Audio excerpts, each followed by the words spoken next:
గురుగారు నమస్కారం. శ్రీమాత్రే నమః. గురుగారు సాధారణంగా మనం ఎంతోమంది దేవతల్ని ఆరాధిస్తూ ఉంటాము. అయితే శ్రీ దక్షిణామూర్తి ఫోటోని మాత్రము అలా మనస్ఫూర్తిగా అక్కడ మనసు లగ్నం చేసి అలా చూస్తే చాలు పిల్లలకి చదువు అన్నీ వస్తాయి అని చెప్తూ ఉంటారు. అసలు దాని వెనకాల అంతరార్థం ఏంటి గురుగారు? దక్షిణామూర్తి అదేవిధంగా హయగ్రీవుడు వీళ్ళిద్దరూ జ్ఞానానికి స్వరూపం. దక్షిణామూర్తి పటం కనుక మీరు చూస్తున్నట్లయితే ఆయన అక్కడ అలాగా ధ్యానంలో ఉన్నటువంటి ఆకారం మీకు కనబడుతూ ఉంటుంది. మీరు గమనించండి, ఏదైనా ఒక శిశువు ఏదైనా ఒక ప్రాణం పోసుకునే ముందు మీరు ఆ స్కానింగ్ రిపోర్ట్లో చూస్తే ఫస్ట్ తల మాత్రమే తయారై ఉంటుంది. గమనించండి, శిరోభాగం ఉంటుంది, శిరస్సు పెద్దగా కనిపిస్తుంది, కిందంతా చిన్నగా ఉంటుంది, తర్వాత డెవలప్ అవుతూ ఉంటుంది. అంటే ఏమిటి, ప్రతి ప్రాణికి ఈవెన్ మనుషులకు కూడా ముందు బ్రెయిన్ తయారవుతుంది, దాని తర్వాత మిగతాదంతా తయారు. బ్రెయిన్ అంటే ఏమిటి, మన ఆలోచనలు. దక్షిణామూర్తి అంటే ఆలోచన. ధ్యానంలో ఉండి నువ్వేంటో నువ్వు తెలుసుకోవడం దక్షిణామూర్తి.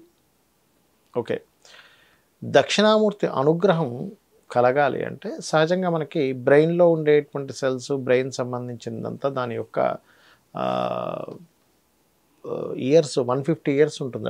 అది పాడైపోకుండా బ్రెయిన్ సాధారణంగా. మనం ఇవాళ రేపు ఉండే ఆహారపు అలవాట్ల వల్ల కూడా బ్రెయిన్లో తొందరగా జ్ఞాపశక్తి అంటే తగ్గడం జరుగుతుంది. కానీ ఆయుర్వేదంలో శాస్త్రంలో చెప్పినటువంటిది ఏంటంటే మిరియాలు గనక మీరు మిరియాల పౌడర్ గనక ఆహారంలో గనక అలవాటుగా చేసుకుంటే బ్రెయిన్ చాలా షార్ప్గా పనిచేస్తుంది. ఆయుర్వేదంలో కూడా ఉంది ఇది.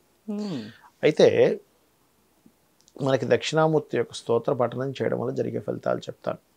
ఒకటి, సంతానం లేదు ఎవరికైనా, దక్షిణామూర్తి ఆరాధన సంతాన ప్రాప్తినిస్తుంది. ఎందుకంటే దక్షిణామూర్తి ఈజ్ ఈక్వల్ టు గురుగ్రహ అనుగ్రహం, గురువు స్వరూపం దక్షిణామూర్తి. ఒకటి. రెండవది, కోర్టు కేసు వ్యవహారాలు ఉన్నాయి. కొంతమందికి గురుబలం ఉండదు జన్మజాతకంలో, గురువు పాడై సప్తమ స్థానం కూడా పాడైతే కోర్టు వ్యవహారాలు ఎక్కువగా ఫేస్ చేస్తూ ఉంటారు. అది ఒక ల్యాండ్ కొనుక్కోవడం కానివ్వండి, ఒక వివాహ జీవితంలో అయ్యే సంఘటనల వల్ల కోర్టు చుట్టూ తిరగాల్సిన అవసరం రానివ్వండి, ఏదైనా ఒక కేసు ఇదవడం, అప్పుడు దక్షిణామూర్తి ఆరాధన పనిచేస్తుంది బ్రహ్మాండంగా. మరొకటి, వాళ్ళకు గురుబలం లేదండి అంటూ ఉంటారు. జన్మజాతకం చూసి ఏమంటే మీకు గురుబలం తక్కువగా ఉంది, దక్షిణామూర్తి స్తోత్ర పఠనం కనుక చేయగలిగితే గురుబలం పెరుగుతుంది. అంటే ఏమిటి, ఎక్స్టర్నల్గా మీరు ఒక గురుబలాన్ని తెచ్చుకుంటున్నారు, మీ జన్మజాతకంలో లేదు. పూర్వజన్మల్లో చేసినటువంటి తెలిసి తెలియక చేసిన కొన్ని కర్మల వల్ల గురువు పాడైపోయి ఉంటాడు అక్కడ జన్మజాతకంలో. అప్పుడు ఆ బలం లేదు. బలం లేనప్పుడు గురువుకు సంబంధించినవేవి కూడా మనకి పాజిటివ్గా జరగకుండా నెగిటివ్గా జరుగుతూ ఉంటాయి. అప్పుడు ఎక్స్టర్నల్గా వచ్చేటువంటిది, ఇంటర్నల్గా మీకు లేదు, బయట నుంచి ఒక ఎనర్జీని తీసుకుంటున్నారు. దక్షిణామూర్తనో దత్తాత్రేయుడు కూడా మనకి ఈ యొక్క గురుబలాన్ని ఇస్తాడు, తీసుకుంటున్నాం. అలా దక్షిణామూర్తి స్తోత్రం వల్ల గురుబలం అనేటువంటిది పెరుగుతుంది. ఇంకోటి, దక్షిణామూర్తి పటం ముందు పెట్టుకుని దక్షిణామూర్తి స్తోత్రాలు చదువుతూ ఇలాగ కనుక ధ్యానంలో ఉంటే మీరు పొరపాటును కూడా నెగటివ్ థాట్స్ అనేవి రాకుండా చేస్తుంది. ఒకటి. రెండవది ఏమిటి అంటే పర్ఫెక్ట్ నిర్ణయం తీసుకుంటారు. ఇప్పుడు ఇంట్లో ఎవరైనా చూడండి, ఏమండి మేము తీసుకునే నిర్ణయాలు సరిగ్గా తీసుకోలేకపోతున్నాం, ఏమి చేయాలి అంటే ఈశాన్యంలో దక్షిణామూర్తి పటం పెట్టాలి. ధ్యానం కుదరట్లేదండి అంటూ ఉంటారు, చూసారు కొంతమందికి. ధ్యానం చేయాలనుందండి కానీ ఇలా కళ్ళు మూసుకోగానే ఒక్క నిమిషంలో మళ్ళీ ఎక్కడికో వెళ్ళిపోతుంది ఆలోచన. మా ఆఫీస్లో బాస్ ఏమన్నాడు, లేకపోతే మా భార్యతో ఇలా అన్నాను, లేకపోతే మా భర్తతో ఇలా అన్నాను, లేకపోతే నాకు పిల్లల విషయంలో ఇలా జరిగింది, వీడేం చేస్తున్నాడు, రకరకాలు వెళ్ళిపోతుంది. ఫ్రెండ్ పరిస్థితి ఏంటి, అక్కడ డబ్బులు కట్టాను, ఈ ఆలోచనలన్నీ వెళ్ళిపోతుంటాయి. లేకపోతే ఏదో పిచ్చి ఆలోచన, ఇలా ధ్యానంలో కూర్చొని ఏదో అంటారు, అది వినిపిస్తుంది, ఆ వినపడిన ప్రదేశం నుంచి మళ్ళీ ఇంకోటి ఆలోచన వెళ్ళిపోతుంటాయి. అలాంటప్పుడు మనకు ఆలోచన కుదరట్లేదు అన్నప్పుడు దక్షిణామూర్తి ఆరాధన చేయాలి. ఇలా దక్షిణామూర్తి యొక్క ఆరాధన ఎంత గొప్పదంటే మీకు మీ ఆలోచనలన్నీ కూడా పిచ్చి ఆలోచనల నుంచి ఒక మంచి వైపు వెళ్ళడానికి తోడ్పడేటువంటిది దక్షిణామూర్తి యొక్క సాధన.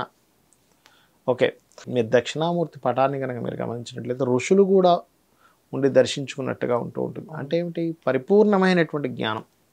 అయితే మీరు అనొచ్చు, ఏమండి పరిపూర్ణమైన జ్ఞానం అంటే కేవలం ఏమంటారు ఆధ్యాత్మికమైనటువంటి జ్ఞానం రావడానికి మాత్రమే తోడ్పడుతుందా, లేకపోతే పిల్లలకి ఏదైనా చదువు రాకపోతేనో, లేకపోతే మనం ఏదైనా చదువుకోవాలంటే కూడా తోడ్పడుతుందా అంటే మీరు అర్థం చేసుకోవాల్సింది, మీరు ఎటువంటి జ్ఞానం పొందాలన్నా దక్షిణామూర్తి ఇస్తాడు. అయితే మనకు శాస్త్రాల్లో చెప్తుంది ఏమిటంటే ఆధ్యాత్మికమైనటువంటి జ్ఞానానికి మించిన జ్ఞానం లేదు.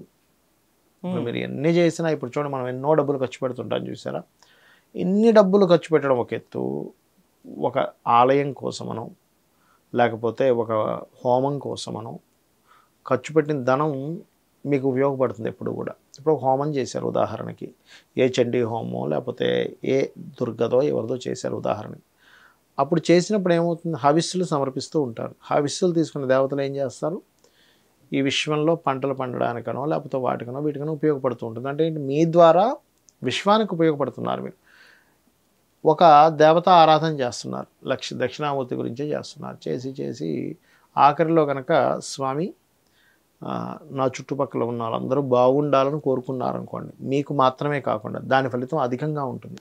ఎప్పుడైనా ఏదైనా పూజ చేసినప్పుడు కూడా ధ్యానం చేసాం, ఒక మంత్రం చదువుకున్నాం, దక్షిణామూర్తి మూల మంత్రమే తీసుకుని చదివాము. అలా చదివి ఆఖరిలో ఆహారతి ఇచ్చినప్పుడు దండం పెట్టుకుని నమస్కరించుకుంటాం. దక్షిణామూర్తి అనుగ్రహం కేవలం మనకి రావడమే కాకుండా అందరికీ రావాలని ఎవరైతే కోరుకుంటారో అదేమవుతుందంటే వీళ్ళకి రావాల్సిన ఫలితం, ఏ పూజ చేసినా ఏదో నాకు ఇది కాలగాలి అనేటువంటిది కోరిక తప్పు కాదు, నేను తప్పనట్లేదు. అది మనం ఒక సంకల్పంతో చేస్తాం. అందరూ బాగుండాలి. ఏ ఆలయానికైనా వెళ్ళామనుకోండి, తిరుపతికి వెళ్ళాం, స్వామి అందరూ బాగుండాలి, సర్వేజన సుఖినో భవంతు, అందరూ బాగుండాలనుకోని, అందులో నేను ఉండాలి, నా ఫ్యామిలీ ఉండాలి, మేము బాగుండాలనుకుంటే మీరు కోరిన కోరిక 100% ఇంకా ఎక్కువగా పనిచేస్తుంది, గుర్తుపెట్టుకోండి. అలా అందులో దక్షిణామూర్తికి సంబంధించినటువంటి అంశంలో కొంతమంది నైవేద్యం ఏం పెట్టాలని అడుగుతూ ఉంటారు. అరటిపళ్ళు కానీ, మామిడి పళ్ళు కానీ, ఎండాకాలం అయితే మామిడి పళ్ళు కానీ, పులిహోర కానీ, దద్దోజనం కానీ, బెల్లముతో చేసినటువంటి పదార్థాలు, అదేవిధంగా దక్షిణామూర్తి సాధన చేసేవారు పసుపు రంగు వస్త్రము ధరించి కనుక చేసినట్లయితే, పసుపు మాల ఉంటుంది, పసుపు మాలతో జపం చేస్తూ కనుక చేసిన బాగా పనిచేస్తుంది. లేదా పసుపు కొమ్ములతో. శ్రీమాత్రే నమః.